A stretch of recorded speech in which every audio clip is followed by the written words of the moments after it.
Assalamualaikum warahmatullahi wabarakatuh. Alhamdulillah, nahmaduhu wa nasta'inuhu wa nastaghfiruhu wa na'udzu billahi min syururi anfusina wa yahdihillahu fala mudhillalah wa may yudlil fala hadiyalah. Asyhadu an la ilaha illallah wahdahu la syarikalah wa asyhadu anna Muhammadan abduhu wa rasuluh la nabiyya ba'dah. Para pendengar yang beriman, Rasulullah Muhammad SAW bersabda yang diriwayatkan oleh Abu Hurairah radhiyallahu anhu, ia menuturkan, wanita itu dinikahi karena 4 hal. Karena hartanya, karena keturunannya, karena kecantikannya, dan karena agamanya. Oleh karena itu, carilah wanita yang memiliki agama, niscaya kamu akan bahagia.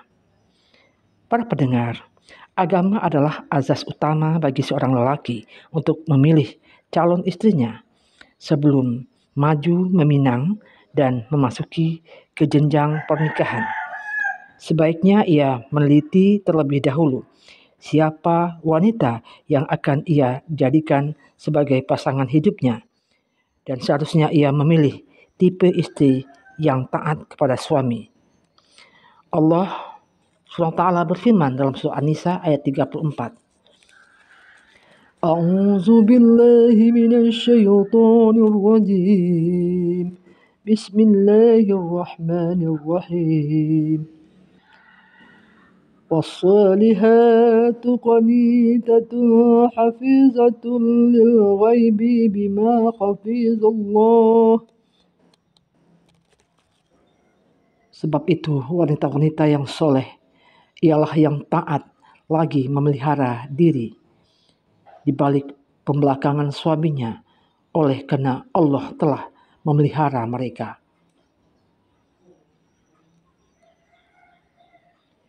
Menurut Ibnu Jarir, ia menafsirkan wanita-wanita yang soleh itu adalah wanita-wanita yang lurus agamanya dan yang mau berbuat kebajikan. Dan menurut Qatadah dan Sofyan, ia mengatakan bahwa yang dimaksud wanita yang soleh adalah wanita-wanita yang taat kepada Allah dan juga kepada suami mereka. Dan wanita-wanita yang dapat menjaga harta suaminya dan kehormatan dirinya sejak sang suami pergi sampai ia kembali, sesuai yang diperintahkan oleh Allah SWT dalam surat An-Nisa ayat 34 tadi. Pada pendengar,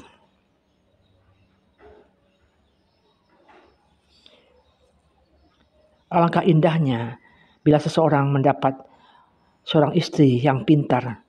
Ia akan sanggup membangun rumah tangganya yang harmonis. Sementara seorang istri yang tidak pintar, ia justru akan merobohkan rumah tangganya.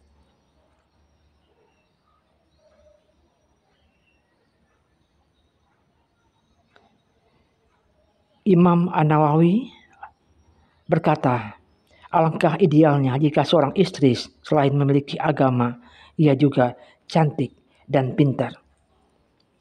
Para pendengar yang beriman,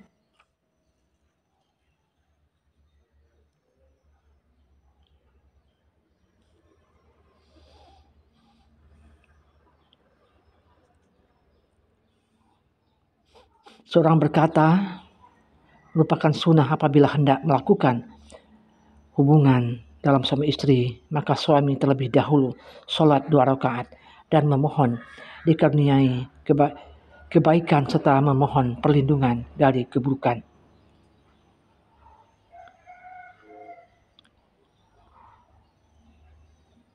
Dan selesai salam,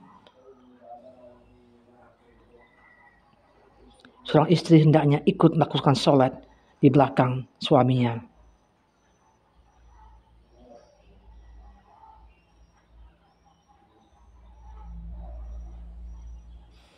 Para pendengar,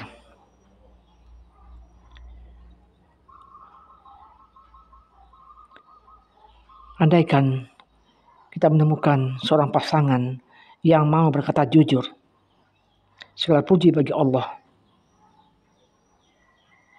kita selalu memujinya dan selalu memohon pertolongan kepadanya. Dan memanjatkan selawat kepada Nabi Muhammad serta keluarganya. Adakah kita sanggup mengatakan, seorang perempuan yang baik hendaklah mengatakan, aku ini seorang perempuan asing yang tidak mengenal sedikit pun tentang akhlakmu. Tolong jelaskan kepadaku apa yang kamu suka sehingga aku akan melakukannya, dan apa yang kamu tidak suka sehingga aku akan meninggalkannya.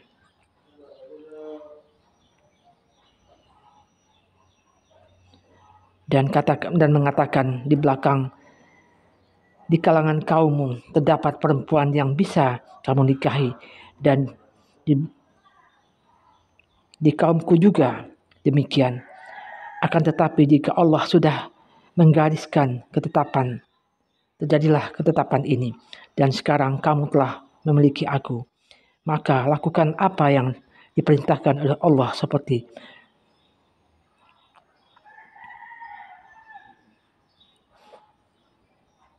dalam firman-Nya surah Al-Baqarah, setelah apabila engkau melihat banyak kecatatanku, Allah mengatakan setelah itu boleh rujuk dengan cara yang ma'ruf atau menceraikan dengan cara yang baik.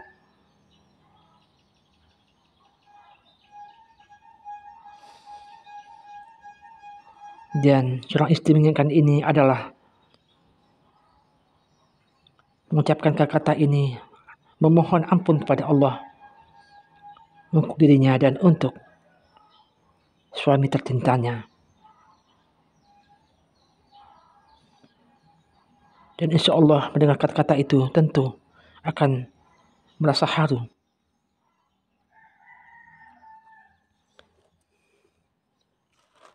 Para pendengar,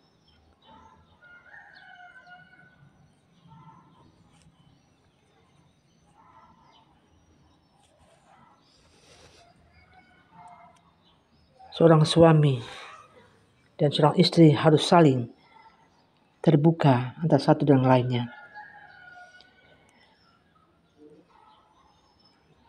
Dan Imam Ahmad dalam memilih calon istri juga lebih mengutamakan yang pintar daripada yang cantik. Diriwayatkan bahwa ia disuruh memilih istri antara seorang wanita bermata juling dan saudara sepupunya sendiri yang cukup cantik. Ia bertanya terlebih dahulu, siapa di antara keduanya yang lebih pintar? Ketika diberitahu bahwa yang lebih pintar ialah wanita yang bermata juling, maka ia menjawab, kalau begitu nikahkan saja aku dengannya. Itulah sikap dan kebiasaan orang yang menikah dengan tujuan bukan sekedar untuk mencari kesenangan nafsu, tetapi bagi orang yang tidak sanggup menjamin agamanya tanpa memperhatikan kesenangan, maka silakan saja ia mencari yang cantik, mencari kenikmatan pada yang masih muda, yang lebih cantik, dapat membentengi agamanya. Semoga insya Allah. Kenapa harus memilih yang pintar? Al-Bikri atau memilih yang perawan. Menurut istilah bahasa, seorang gadis yang masih perawan, dengan kata lain wanita yang belum pernah disentuh laki-laki,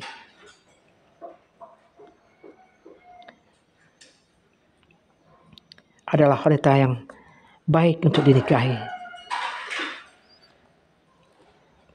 Menikahi wanita yang masih perawan itu dianjurkan karena ia lebih menjanjikan kesenangan dan kenikmatan pada saat pertama menggaulinya. Dan karena wanita seperti ini belum memiliki pengalaman tentang pernikahan, akibatnya ia cenderung sangat mencintai suaminya. Sementara wanita yang sudah janda, ia dapat membanding-bandingkan antara suaminya yang pertama dengan suaminya yang kedua. Dan wanita yang masih perawan itu mas kawinnya lebih sedikit dan tidak banyak tuntutannya karena pikirannya masih relatif lugu sehingga tidak punya banyak keinginan yang macam-macam. Dan mengingat pengalamannya yang masih minim, ia cenderung tidak pandai membuat rekayasa maupun tipu daya. Oleh karena itu Allah Ta'ala dalam Al-Quran memuji wanita perawan dan menjadikannya sebagai balasan anugerah bagi hamba-hambanya yang beriman. Allah berfirman, sesungguhnya kami menciptakan mereka bidadari-bidadari dengan langsung dan kami jadikan mereka gadis-gadis perawan penuh cinta lagi sebaya umurnya. Para pendengar yang beriman, dalam beberapa hadis yang menganjurkan untuk menikahi wanita-wanita yang masih perawan. Di antaranya, diriwayatkan dari seorang sahabat, Jabir bin Abdullah radhiyallahu anhu, ia berkata, aku baru saja menjadi seorang pengantin. Rasul bertanya kepadanya, gadis atau janda? Aku menjawab, janda. Rasulullah SAW bersabda, kenapa kamu tidak mencari yang gadis saja supaya kamu bisa bermesraan dengannya? Kemudian diriwayatkan oleh Hashim bin Urwah dari ayahnya, ia berkata, ada yang bertanya kepada Aisyah, apa yang dilakukan oleh Rasulullah ketika beliau sedang berada di rumah sendiri? Aisyah menjawab, demi Allah, beliau adalah seorang manusia biasa, tetapi Allah memang sangat memuliakan beliau. Beliau biasa membersihkan alas kakinya, menambal pakaiannya, dan mengisahkan cerita-cerita orang lain. Pada suatu hari, aku bertanya kepada beliau, wahai Rasulullah, seandainya engkau mendapati 2 buah taman, yang satu pohon serta tumbuh-tumbuhannya sudah pernah dijadikan tempat pengembala dan dimakan buahnya, sementara yang satunya lagi pohon dan tumbuh-tumbuhannya yang sama sekali belum pernah dijadikan tempat penggembala, ke taman yang mana engkau akan memilih? Lepaskan unta Anda? Beliau bersabda, tentu di taman yang belum pernah dibuat mengembala. Aku berkata, wahai Rasulullah, itulah perempuanku dengan istri-istri engkau lainnya sebelum menjadi istri Anda. Mereka semua sudah pernah menjadi istri orang lain, sementara aku masih perawan, kata Aisyah. Yang dimaksud oleh Aisyah ialah bahwa sesungguhnya Rasulullah SAW tidak pernah menikahi seorang wanita gadis manapun selain dirinya. Dan istri yang lain adalah yang sudah janda. Dalam riwayat lain, Abu Nuaim disebutkan, Aisyah berkata, dia yang masih perawan itu adalah saya, kata Aisyah. Pada pendengar yang beriman,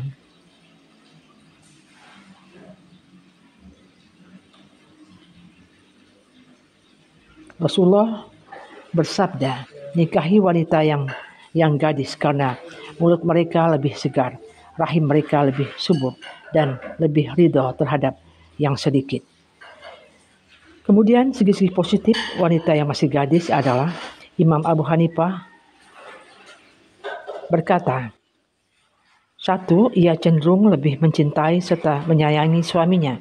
Ia begitu menjunjung tinggi makna cinta.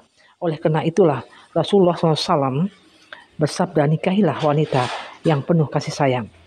Secara naluri, ia akan mencintai lelaki yang pertama kali dinikahinya, sementara wanita yang sudah berpengalaman dengan banyak lelaki dan sudah mengenal berbagai keadaan, terkadang ia tidak menyukai sifat-sifat tertentu yang bertentangan dengan kesenangannya, sehingga ia mudah tidak menyukai suaminya.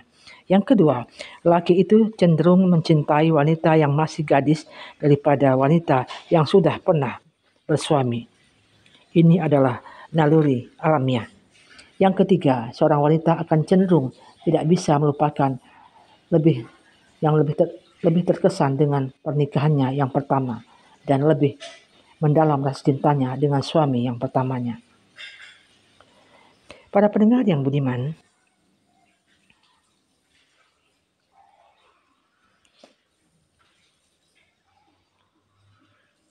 seorang wanita yang baik adalah wanita yang harus penuh kasih sayang dan bisa melahirkan banyak anak. Yang diriwayatkan oleh Anas radhiyallahu anhu, ia menuturkan Rasulullah SAW menyuruh kami untuk menikahi dan melarang keras kami dari membujang. Beliau bersabda, nikahilah wanita-wanita yang penuh kasih sayang dan yang bisa melahirkan banyak anak. Karena sesungguhnya aku akan membanggakan banyaknya jumlah kalian pada umat-umat lain pada hari kiamat kelak. Kemudian diriwayatkan oleh Ibnu Umar, sesungguhnya ia menikahi seorang wanita karena wanita itu ternyata mandul. Ia lalu menceraikannya. Ia mengatakan, tikar di dalam rumah itu lebih baik daripada seorang wanita yang tidak bisa melahirkan. Demi Allah, sebenarnya aku masih tertarik kepadanya, tetapi aku pernah mendengar Rasulullah SAW bersabda, nikahilah wanita-wanita yang penuh kasih sayang dan yang bisa melahirkan banyak anak. Karena sesungguhnya aku akan membanggakan kebanyakannya jumlah kalian pada umat-umat lainnya pada hari kiamat nanti. Pada pendengar yang budiman,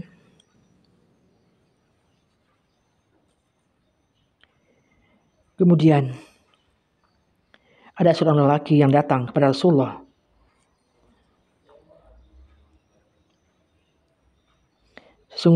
Sesungguhnya Rasulullah, aku mencintai seorang wanita dari keluarga terpandang dan cantik, tapi sayangnya ia tidak bisa melahirkan anak. Apakah aku boleh menikahinya? Beliau menjawab, tidak. Kemudian laki itu datang lagi menemui Rasulullah, menyatakan hal yang sama. Beliau tetap melarangnya. Kemudian lelaki itu datang lagi menemui beliau untuk yang ketiga kalinya. Lalu beliau bersabda, nikahilah wanita-wanita yang penuh kasih sayang dan yang bisa melahirkan banyak anak. Karena sesungguhnya aku akan membanggakan banyaknya jumlah kalian umat-umatku pada hari kiamat nanti. Ada sebuah cerita seorang Arab dusun dengan seorang wanita. Seorang laki dusun yang sudah cukup berpengalaman ditanya tentang wanita. Ia menjawab, wanita yang paling ideal ialah yang tinggi kalau sedang berdiri, yang besar kalau sedang duduk, yang jujur kalau berbicara, yang segera memberi maaf kalau sedang emosi, yang hanya tersenyum kalau sedang tertawa, yang bagus kalau membuat sesuatu, yang taat kepada suaminya, yang setia berada di rumah, yang mulia di tengah-tengah kaumnya, yang mampu menundukkan nafsunya, yang penuh kasih sayang, dan yang dapat melahirkan banyak anak. Pendeknya, semua yang ada padanya sangat terpuji. Dan kemudian dianjurkan mencari seorang istri yang taat dan cantik, karena kecantikannya dapat menjaga kesucian suaminya dan meredam gelora nafsunya terhadap wanita lain, sehingga ia tidak ingin berpaling kepada wanita lain. Oleh karena itu, Imam An-Nawawi mengatakan, seorang istri yang ideal selain berakhlak mulia, ia juga harus cantik parasnya. Diriwayatkan oleh Abu Hurairah, sesungguhnya Rasulullah SAW ditanya tentang wanita yang terbaik. Beliau bersabda, wanita yang menyenangkan suaminya jika dipandang, yang taat jika diperintah, dan yang tidak menentang terhadap hal-hal yang tidak disukai oleh suami terhadap dirinya dan juga terhadap hartanya. Para pendengar yang budiman,